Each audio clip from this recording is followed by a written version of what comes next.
Offer చూడగానే కొనేయడం అది smart డెసిషనా లేక ఫూలిష్ డెసిషనా? అసలిదో ట్రాపా? రండి ఈరోజు దీని గురించే మాట్లాడుకుందాం. మనకి ఎక్కడైనా ఒక ఆఫర్, ఒక డిస్కౌంట్ కనిపించిందంటే చాలు, అబ్బా డబ్బులు సేవ్ చేస్తున్నాం అనుకుంటాం కదా. కానీ నిజంగానా? ఆఫర్లో కొనడం అంటే సేవింగ్ చేసినట్టేనా? అసలు ఈ ఆఫర్లు మనల్ని ఎందుకంతలా లాగేస్తాయి? వాటి వెనుక ఓ పెద్ద సైకాలజీనే ఉందండోయ్. అదేంటో చూద్దాం రండి.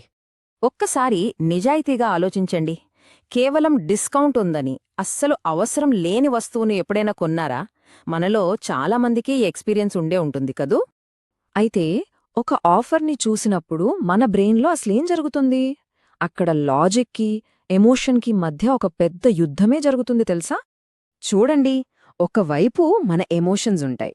ఆఫర్ చూడగానే వచ్చే ఆ ఎగ్జైట్మెంట్, ఆ ఆనందం, ఇప్పుడే కొనకపోతే మిస్ అయిపోతామేమో అన్న భయం.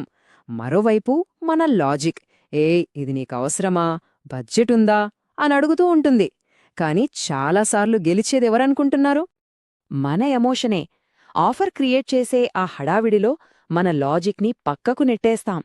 అందుకే ఆఫర్ చూసినప్పుడు లాజిక్ కాదు, ఎమోషనే మనతో డెసిషన్ తీసుకోమని చెప్తుంది. సరే, డిస్కౌంట్లో కొన్నాం కదా, డబ్బు సేవ్ చేసినట్టేనా? ఇక్కడే అసలు పాయింట్ ఉంది.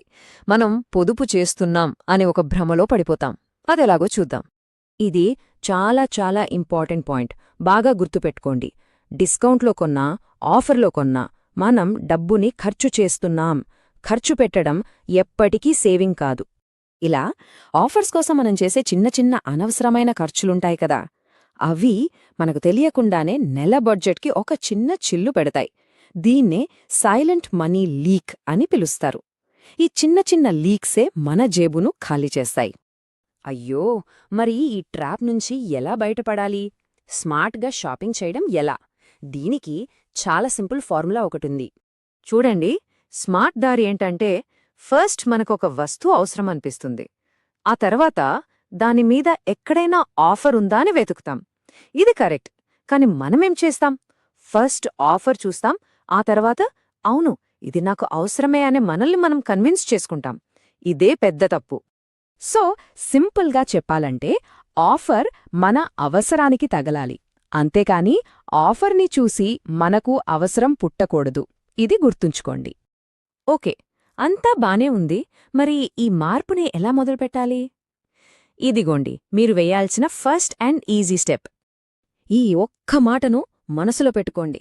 ఆఫర్ చూసి కొనడం కాదు, అవసరం చూసి కొనడమే నిజమైన స్మార్ట్ మనీ హ్యాబిట్. మీకొక చిన్న ఛాలెంజ్. ఈ నెలలో కేవలం ఆఫర్ ఉందని కొనాలి అనుకున్న ఒక్క వస్తువును, జస్ట్ ఒక్కదాన్ని కొనకుండా ఆపండి. కొనే ముందు ఒక్క సెకండ్ ఆగి, ఇది నాకు నిజంగా అవసరమా అని మిమ్మల్ని మీరు ప్రశ్నించుకోండి. ఈ సమాచారం మీకు ఉపయోగపడింది అనిపిస్తే తప్పకుండా ఒక లైక్ చేయండి. ఇలాంటి మరిన్ని విషయాల కోసం సబ్స్క్రైబ్ చేసుకోండి. మరి మీరు ఈ మధ్య ఆఫర్ చూసి కొన్న వస్తువేంటో కింద కామెంట్స్లో చెప్పండి.